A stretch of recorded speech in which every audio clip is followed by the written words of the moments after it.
துணை சப்ஸ்கிரைபர்களையும் எல்லா அன்பு உள்ளங்களையும் எனது நண்பர்களையும் வருக வருக என வரவேற்பதில் பெருமகிழ்ச்சி கொள்கிறேன்.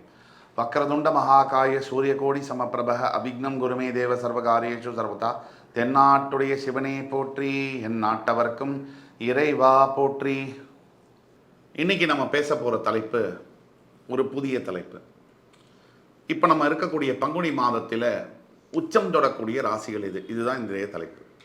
ஒவ்வொரு காலகட்டத்திற்கும் ஒவ்வொரு மாதிரியான கிரக பரிமாற்றங்கள் இருக்கும், கிரக முன்னேற்றங்கள் இருக்கும். அதற்கேற்றாப்புல ஒவ்வொரு ராசி மேலே போவதும் கீழே வருவதும், வாழ்க்கையும் அப்படிதான சக்கரம் மாதிரி மேலே வருவதும் கீழே வருவதும் அங்கே மாறி இருக்கும். ஆக இந்த மாதத்தில் ஒரு மிகப்பெரிய நல்ல விஷயங்கள், நல்ல செய்திகளை எதிர்பார்க்கக்கூடிய ராசிகள் எது, அதை பற்றி தான் நம்ம பேச போகிறோம்.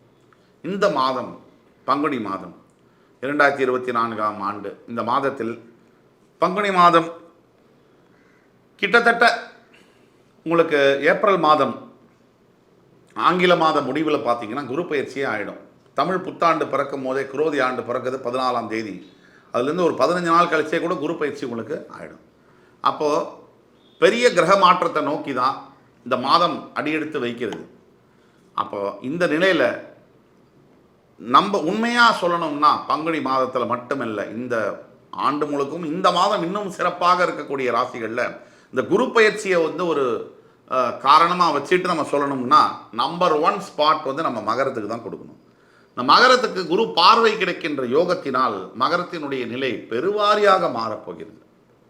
மகர ராசியின் அன்பர்கள் தன் வாழ்க்கையில் படக்கூடிய கஷ்டங்கள், வேதனைகள் சொல்லக்கூட முடியாத அளவுக்கு பல துன்பங்களை சகித்து கொண்டு வாழக்கூடியவர்கள் தான். இப்படி சகித்து கொண்டு வாழக்கூடியவர்களுக்கு சடனாக கூப்பிட்டு ஒரு 10 நாளில் பசியில் இருக்கணும் கூப்பிட்டு சரவணபவன் மீல்ஸ் வாங்கி கொடுத்தா அப்புறம் இருக்குமோ, அந்த மாதிரி வாழ்க்கையில் சில மாற்றங்கள் நடக்க போகுது. அதற்கு முதல் காரணம் குரு பயிற்சின்னு சொன்னோம். இருவேறு காரணங்கள். முதல்ல குரு பயிற்சி, குருவுடைய பார்வை என்பது தவிர்க்க முடியாத ஒரு சக்தி. அதாவது ஒரு 100% ஒரு பாசிட்டிவான ரிசல்ட்டை கொடுக்கக்கூடியது. எல்லாத்துக்கும் மேலே உங்களோட சனி பகவான் உங்களுடைய ராசியாதிபதி 2ஆம் இடத்தில் ஆட்சி கொண்டிருக்கிறார். அவர் கூட செவ்வாய் இணையும் பொழுது சற்று சங்கடங்கள், சில பிரச்சனைகள்லாம் வரலாம். இருந்தாலும் கூட மொத்தத்தில் உங்களுடைய ராசிக்கு நல்லது நடக்க போகுது. பங்குனி மாதத்தில் பிறக்கும் போதே உங்களுக்கு சனி செவ்வாய் காம்பினேஷனோட தான் பிறக்கும். அதாவது இந்த ஏப்ரல் 14ஆம் தேதிக்கு அப்புறமா சொல்கிறேன். பங்குனி ஊத்தமெல்லாம் முடிஞ்சு போச்சு. இப்போ பங்குனி மாதம் முடியக்கூடிய தருவாயில் ஏப்ரல் 14ஆம் தேதிக்கு பிறகு உங்களுக்கு சனி செவ்வாயோட காம்பினேஷனோட தான் ஆரம்பிக்குது. இருந்தாலும் கூட வரக்கூடிய அடுத்த ஒரு 30 நாட்களுக்குள்ள குரு பயிற்சி வருகின்ற காரணத்தினால் உங்களுடைய வாழ்க்கையில் நிறைய பெரிய சேஞ்சஸ்லாம் இருக்கும். இதில் மகரம் பொறுத்த வரைக்கும் என்ன சேஞ்சஸ் அப்படின்னு பார்த்தோம்னா, கொடுக்கல் வாங்கல், இந்த வட்டிக்கு வாங்கினவங்க, மீட்டர் வட்டின்னு சொல்லுவாங்க, இந்த கந்து வட்டின்னு சொல்லுவாங்க, இந்த மாதிரி வட்டிக்கு வாங்கினவங்க, அன்றாட வியாபாரம் செய்யக்கூடிய ஒரு பூக்கடைக்காரராக இருக்கட்டும், ஒரு உணவு சம்மந்தப்பட்ட நம்ம ஒரு நடவண்டி வச்சுட்டு உணவு தயார் பண்ணுறவராக இருக்கட்டும், இவங்களுக்கெல்லாம் என்னென்னா காலையில் 5000 ரூபா வாங்குவாங்க, அதுக்கு பதிலாக 500 ரூபாய் பிடிச்சிக்கிட்டு 4500 ரூபாய் கொடுப்பாங்க, சாயந்தரம் 5000 ரூபாய் கொடுத்துடணும் அவங்கள்ட்ட. இதுதான் எங்களுடைய வியாபாரம். இப்படிப்பட்டவர்களுக்கு இந்த கொடுக்கல் வாங்கல் விஷயங்களில் மிகப்பெரிய அளவில் ஓய்வு கிடைக்கும், முன்னேற்றங்கள், ரிலீஃப் கிடைக்கும். எப்படின்னா, இன்னொருத்தர்கிட்ட போய் நம்ம வாங்கி தான் பண்ணணுங்கிறதுல அந்த 500 ரூபா சேவ் பண்ணலாம், சம்பாதிக்க முடியும், அதை காப்பாற்றிக்க முடியும். அப்படிப்பட்ட மாற்றங்கள் மிகப்பெரிய மாற்றங்கள். நமக்கு வேணால் 500 ரூபா சின்னதாக இருக்கலாம், ஆனால் அங்கே வேலை செய்கிற தொழிலாளிக்கு அந்த 500 ரூபா மிகப்பெரிய விஷயம். அந்த அளவில் இருக்கக்கூடிய மகர ராசி என்பவர்களுக்கு மிகப்பெரிய மாற்றம். அடுத்தபடியாக மகர ராசியில் பணியாற்றக்கூடிய மருத்துவர்களுக்கு தொடர்ந்து டியூட்டி, டேவும் நைட்டு ஈவினிங்கு காலையில் உட்காரவே முடியல சார், எப்போ பார்த்தாலும் பிரச்சனை சார், ஆஸ்பத்திரிலேருந்து ஃபோன் வந்துகிட்டே இருக்குது, பேஷண்ட் வந்துகிட்டே இருக்காங்க. இன்றைக்கி 3 இடத்துல கூட்டத்தை நம்ம பார்க்க முடியுது. ரொம்ப முக்கியமாக 3லேருந்து 4 இடங்கள் நான் சொல்லுவேன். 1 சாராய கடைகள், இன்னொன்று மாத்திரை கடைகள். சாராயம் குடித்ததுக்கப்புறம் என்ன ஆகுது, ஹோட்டலில் போய் சாப்பிட்றோம். ஹோட்டல் 2வது வச்சுக்கலாம். நிறைய கண்ணா பின்னான்னு சாப்பிட்றோம், அசைவ உணவு சைவ உணவுன்னு. அந்த சாப்பிட்டதுக்கப்புறம் என்ன ஆகுது, உடம்பு தப்பாக போகுது, ப்ராப்ளம் வருது. அதை சரி பண்ணிக்கிறதுக்கு ஆஸ்பத்திரி போகிறோம், அது 3வது. ஆஸ்பத்திரி முடிஞ்சவொன்னே என்ன பண்ணுறாங்க, மாத்திரை எழுதி கொடுக்குறாங்க, அது 4வது. ஃபார்மசியில் கூட்டம் இருக்குது. இதெல்லாம் முடிச்சுட்டு சரி இதெல்லாமே இல்லை, சாராய கடை பக்கம் போகிறதில்ல அப்படின்னா ஒரு கூட்டம் சினிமாலேயும் மால்லையும் தெரிஞ்சிட்ருக்காங்க. இது இருக்குது. சரி, இதை சுற்றி தான் கூட்டம் இருக்குது இன்றைக்கி. நீங்கள் சரி, பைசாவே இல்லாதவன் சினிமாவுக்கு எங்கே போகிறது, சாராயம் எப்படி சாப்பிட்றது, அவன் கோயிலுக்கு போயிடுவான்.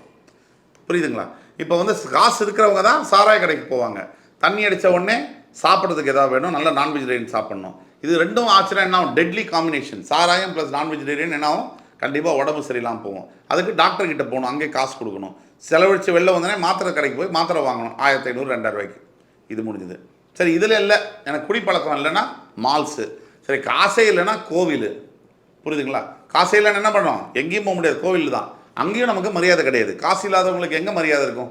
ஒரு இடத்துல கூட மரியாதை கிடையாது. அப்படிதான் மகர ராசி அன்பர்களுடைய வாழ்க்கை கடந்த 7 ஆண்டுகளாக கொஞ்சம் கூட மரியாதையெல்லாம் போய், கொஞ்சம் கூட அவமானம், தேவையில்லாத வார்த்தைகள், பழி சொற்களுக்கு ஆளாகி மனம் நொந்து வாடிக்கொண்டிருக்கின்ற மகர ராசி நேயர்கள். சரியா? இவர்களுடைய வாழ்க்கையில் மிகப்பெரிய மாற்றங்கள். ஒன்று, பண வரவு என்பது ரொம்ப அதிகரிக்கும் குரு பார்வையினால், தனகாரகனுடைய பார்வையினால். அதே மாதிரி உங்களுடைய எண்ணங்களிலும் மாற்றங்கள் வரும், சரியான சிந்தனைகள் வரும். தேவையில்லாத ரூட்டில் போகிறது, தேவையில்லாத பழக்க வழக்கங்களை ஏற்படுத்தி கொள்றதெல்லாம் நிப்பாட்டிக்குங்க. ஒன்று, நீங்கள் செய்ய வேண்டியது ரொம்ப ரொம்ப முக்கியமானது, சத்யநாராயண பூஜையை வந்து பௌர்ணமி தோறும் செய்யணும். அதை நீங்கள் பழக்கப்படுத்திக்கங்க. 2, அடுத்தபடியாக நீங்கள் பார்த்தீங்கன்னா இந்த மிதுன ராசி. மிதுன ராசிக்கு வந்து பார்த்தீங்கன்னா 12ஆம் இடத்திற்கு குரு வரப்போகிறார். இது குரு பயிற்சியை மட்டுமா வச்சு சொல்கிறோம். பாக்யஸ்தானத்தில் சனி பகவான் ஆட்சி பெற்றிருக்கிறார், அது ஒன்று. குரு பகவான் மறைய வேண்டும், மறைகிறார், 2. 10ஆம் பாவத்தில் ராகு இருக்கிறார், 3. சுகஸ்தானத்தில் கேது இருப்பது மட்டும் மைனஸ். இவ்வளோதான். இதனாலும் கூட மிதுன ராசிக்கு எப்படின்னு பார்த்தீங்கன்னா, இந்த பங்குனி மாதத்தில் குரு பயிற்சி ஆன உடனே தொழில் சம்பந்தமாக இருக்கக்கூடிய பிரச்சனைகள், அதாவது ஒரு புதுசாக தொழில் தொடங்கி அது மூவ் ஆக மாட்டேங்குது, அப்படியே ஸ்ட்ரக் ஆகி நிற்குது. எந்த தொழிலாக வேணா இருக்கட்டும், எஸ்பெஷலி ஆசிரியர் துறையில் பணியாற்றக்கூடிய மிதுனராசி அன்பர்கள், ஐடி ஜாபில் இருக்கக்கூடிய மிதுனராசி தோழர்கள், இவங்களுக்கு தான் மிகப்பெரிய ப்ராப்ளம். அதே மாதிரி டெலிகம்யூனிகேஷன் செக்டாரில் இருக்கக்கூடிய மிதுனராசி அன்பர்கள், இவர்களுக்கு தான் ஜாபில் இம்ப்ரூவ்மெண்ட்டே இருக்காது. ஒரு ப்ரமோஷனும் இல்லை, இன்சென்டிவும் இல்லை. இவங்களுக்கு ஒரு பெரிய குட் நியூஸ் வந்து காத்திருக்கு. அதே மாதிரி இந்த பங்குனி மாதத்தில் பார்த்தீங்கன்னு சொன்னால் இன்னொரு மிகப்பெரிய உற்சாகம் தரக்கூடிய ராசி எதுன்னு பார்த்தீங்கன்னா, உச்சம் தொடக்கூடிய ராசி துலாம் ராசி. இந்த துலாத்துக்கு பாருங்கள், பஞ்சமஸ்தானம் பூர்வ புண்ணிய இடத்துல பூர்வ புண்ணிய அதிபதி ஆட்சி பெற்று தன்னுடைய மிகப்பெரிய கொடிய எதிரியான குரு பகவான் 8ல் மறைகிறார். இது வந்து ஒரு பிக்சர் பர்ஃபெக்டான நேரம் வந்து துலாம் ராசிக்காரர்களுக்கு, துலாம் அன்பர்களுக்கு. இவங்களுக்கு என்ன நடக்கும் அப்படின்னா, புரட்டி போடும் லைஃப்பை.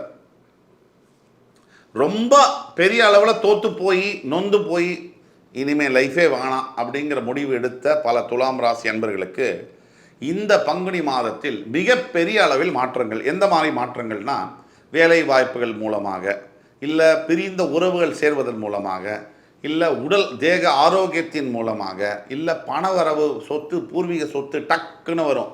அந்த மாதிரி மூலமாக டக்குன்னு வாழ்க்கையில் மிகப்பெரிய சேஞ்சஸ் வரும், வந்தே தீரும். ஆக துலாம் ராசி, மகர ராசி, மிதுன ராசி அன்பர்களுக்கு பங்குனி மாதத்தில் உச்சம் தொடப்போகிறீர்கள் என்றால் அது மிகையல்ல. அடுத்து வரும் காணொலியில் உங்கள் அத்துணை பேரையும் மறுபடி சந்திக்கும் வரை உங்கள் அத்துணை பேரிடமிருந்து விடைபெறுவது உங்கள் சுபாஷ் பாலகிருஷ்ணன். நன்றி, வணக்கம், வாழ்க வளமுடன்.